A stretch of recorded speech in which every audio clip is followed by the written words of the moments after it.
नमस्कार, मैं रोहित कुमार और आप देख रहे हैं इंसाफ एक्सप्रेस। कोरोना की दूसरी लहर आने के बाद लगातार कारोबारी जो हैं वो इस असमंजस में हैं कि उनका कारोबार अब किस रास्ते पे चलेगा, वो कारोबार चलेगा या नहीं चलेगा।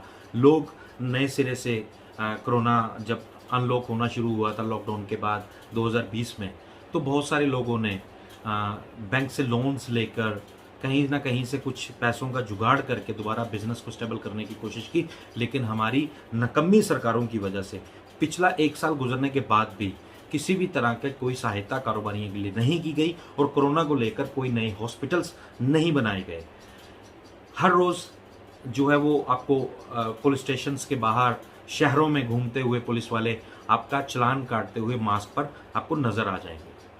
पहली बार मास्क ना पहनने पर 1,000 रुपये का चालान किया जा रहा है, दूसरी बार मास्क ना पहनने पर 10,000 रुपये का चालान किया जा रहा है। हर स्टेट के, हर प्रदेश के, हर शहर में आपको पुलिस वाले ये वसूली का जो काम है इनका मास्क के नाम पर वो चलता हुआ नजर आ रहा है। माना कि आप लोगों ने वसूली का कार्यक्रम जो है वो शुरू कर दिया, लेकिन अस्पताल में बेड ना होने पर नेताओं पर कितना जुर्माना होना चाहिए? अस्पतालों में ऑक्सीजन की कमी होने के वजह से लोगों की जो मौत हो रही है, उस पे जो नेतागण हैं उन पर कितना जुर्माना होना चाहिए? कब्रिस्तानों में अगर देखा जाए तो दफनाने के लिए जो है वो कमी पड़ रही है, कफन लेने में कमी पड़ रही है। बीमारी कोविड की वजह से जो लोग हैं वो अपनी जान गंवा रहे हैं, उस पर कितना चालान होना चाहिए और किसका चालान होना चाहिए? ऑक्सीजन की कमी, बेड की कमी, वेंटिलेटर की जो हॉस्पिटल्स में जो वेंटिलेटर्स हैं उनकी कमी होने पर सरकार पे कितना जुर्माना होना चाहिए? गरीब लोगों पर तो जुर्माना किया जा रहा है। क्या पुलिस में इतनी शक्ति है, क्या पुलिस में इतना पावर है कि वो जाके किसी नेता का मास्क ना होने पर उसका चालान काट सके? ऐसा नहीं है। एक गरीब शख्स का चालान आप सरेआम सड़क पर पुलिस द्वारा कर दिया जाता है, उसको किसी भी तरह की कोई छूट नहीं दी जा सकती। बंगाल में आज के समय में प्रधानमंत्री हों हमारे नरेंद्र मोदी जी, हमारे अमित शाह जी हों गृह मंत्री, ये सरेआम अपने चुनावी रैलियों में बिना मास्क के स्पीच देते हुए नजर आ रहे हैं, भाषण दे रहे हैं, बड़े बड़े भाषण दे रहे हैं। मोदी जी जगह जगह पर बोल रहे हैं कि मित्रों ये भीड़ मैंने इतनी बड़ी कभी नहीं देखी। तो ये सब चीजें, क्या पुलिस में इतनी ताकत है कि, या कानून जो है ये हमारा लच्चर कानून जो है, या सिर्फ गरीब लोगों के लिए बना हुआ है? यहां पर अगर आप शहरों में देखें तो लोगों के ऑफिस में, लोगों के दफ्तरों में घुस घुस के पुलिस जो है मास्क के चालान कर रही है। क्या अब आप लोग, ये जो पुलिस है, ये जो पुलिस अब लोगों के घरों में घुस के चालान करेगी? थोड़ा शर्म इनको आनी चाहिए।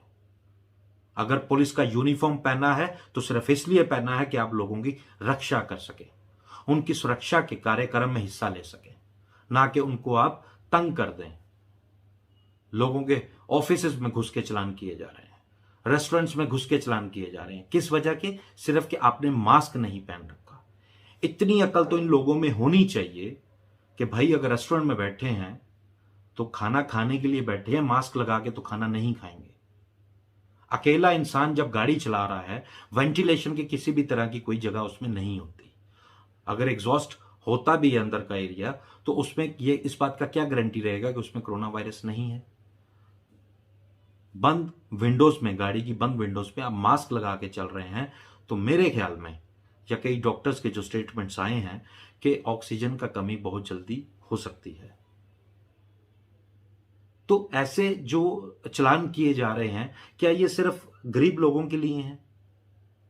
अगर आप किसी रेडी वाले का, किसी ऑटो वाले का 1,000 रुपए का चालान कर रहे हो, थोड़ा शर्म से डूब मरने की जरूरत है इस पुलिस को कि उसका अगर 50 रुपए का चालान भी अगर सरकार कर देती तो वो फिर भी सारा दिन में 10 रुपए का मास्क लगा के पूरा दिन 24 घंटे वो काम करता। लेकिन एक ऑटो वाला, एक रेडी वाला सारे दिन में 200, 400, 500 रुपए अगर वो कमाता है, तो उसका जो पैसा है, अगर थोड़ा सा मास्क उसका नाक से नीचे मिल जाए पुलिस वालों को, तो तुरंत उसका चालान काट दिया जाता है। क्या किसी बड़ी गाड़ी वाले का, किसी नेता का, मोदी जी का, अमित शाह जी का, क्या और बहुत सारे नेता जो आज के समय में बंगाल में रैलियां कर रहे हैं, क्या वो लोगों का चालान करने की हिम्मत पुलिस के अंदर है?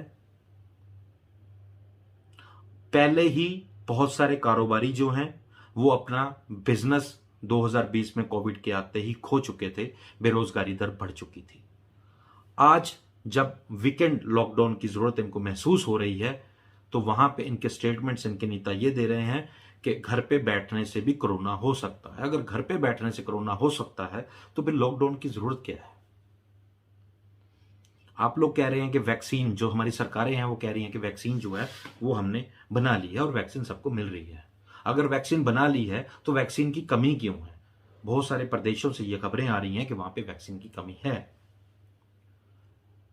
तो बात सिर्फ इतनी है कि ये अनपढ़ और गवार नेता जो हैं, जिनको वोट डाल के हम लोग सांसद में भिजवा चुके हैं, उन लोगों के पास इतनी अकल भी नहीं है कि एक गरीब इंसान जिसके पास खाने के 2 वक्त के पैसे भी बहुत मुश्किल से करेगा, अगर वो 10 रुपए का मास्क लगा रहा है और थोड़ा सा नाक से नीचे है तो उसका 1000 रुपए का चालान कर दिया जा रहा है। तो ऐसी पुलिस को, वैसे तो खैर चलो पुलिस में अकल वैसे भी नहीं होती, इनको नहीं लेना देना किसी भी चीज से। यह सिर्फ एक ऐसी फोर्स है जो नेताओं के एक इशारे पर कुछ भी कर गुजरने को तैयार है। अब इनका वसूली कार्यक्रम जो है वो कब तक चलेगा कुछ पता नहीं है। एक वक्त शायद ऐसा आने वाला हो इनकी नजर में कि अब ये घरों में घुस के भी लोगों के चालान काटना शुरू कर दें। मेरी सरकार से सिर्फ इतनी विनती है कि गरीब लोगों के लिए अगर आप कुछ नहीं कर सकते तो उन पे और ज्यादा ऐसी मारने के ऑर्डर जारी मत कीजिए जिससे वो लोग परेशान हो जाएं। एक गरीब इंसान सुबह का खाना खाता है तो रात का खाना जुटाने के लिए वो सारा दिन 8-10 घंटे 12 घंटे वो काम करता है। दोपहर को या शाम को अगर वो थोड़ा सा मास्क नीचे कर ले तो ये पुलिसिया वर्दी, खाकी वर्दी जो है इनकी, ये जो फरिश्ते हैं, ये वहां पर पहुंचकर उनका चालान काट डालते हैं। मेरी सरकार से सिर्फ इतनी ही विनती है कि 1000 के चालान के बजाय अगर 50 रुपए का चालान भी कर दिया जाएगा तो उससे भी काफी रेवेन्यू जो है वो सरकारें इकट्ठा कर सकती हैं। जरूरी नहीं है कि आप उनको 1000 का चालान करिए, आप उसका 10,000 का चालान करिए। गरीब इंसान का 50 रुपए का चालान भी अगर आप करेंगे तो भी वो बेचारा सारा दिन मास्क लगा के, शायद वो घर पे भी मास्क लगा के सोएगा कि कहीं जो ये पुलिसिया कार्रवाई है कहीं उसके घर में भी ना हो जाए। आप सरकार में हैं मोदी जी, सबसे पहले तो आप खुद के बारे में सोचिए कि जिस तरीके से आप धड़ाधड़ रैलियां करते आ रहे हैं, वहां पे ना तो सोशल डिस्टेंसिंग का कोई पालना की जा रही है, ना कोई मास्क लगा रहे हैं। तो आप उनके बारे में भी कुछ स्टेटमेंट दे दीजिए कि भाई मेरी रैली में कुछ लोग कम आ जाओ, घर पे बैठ के मेरी बात सुन लो। लेकिन नहीं, आपको तो मोदी जी सबको दिखाना है कि देखो मेरी रैली में कितनी बड़ी भीड़ जो है वो जुट चुकी है।